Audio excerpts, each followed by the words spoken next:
President Trump clearly stoked the flames of xenophobia against AAPIs with his rhetoric.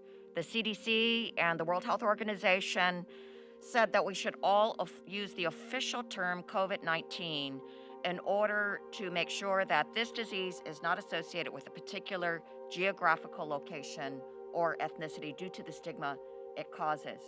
And President Trump refused to acknowledge that, instead used these terms, China virus, Wuhan virus, and even Kung flu.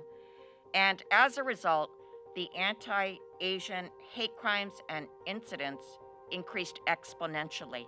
In fact, this company researched the amount of anti-Asian Twitter traffic in those first few months of his usage of these terms, and it increased by 900%.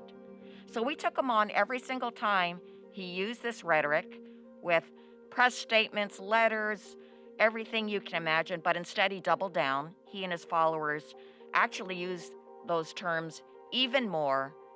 And what we saw yesterday is the result of that.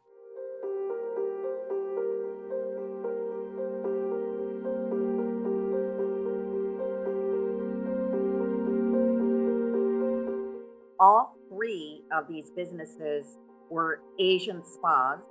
The first place that the shooter went to was called Young's Asian Massage. And 6 of the victims were Asian immigrant women. Now, we have been concerned because most recently, these anti-Asian hate crimes and incidents have been against the elderly and the vulnerable.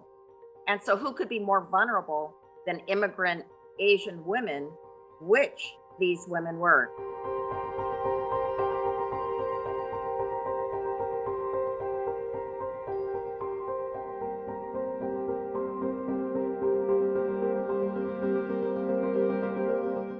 The AAPI community has been living in fear of verbal and physical attacks, and now we're experiencing increasingly deadly tragedies of racism and violence. What I really want is for a whole of community response. I want law enforcement to prosecute the person who was responsible, but I also want the community to protect the neighborhood and the victims, and for the families of these victims to make sure that they have all the resources that they need. And most importantly, we all have to stand together in speaking out against this anti-Asian hate that is increasing around the nation.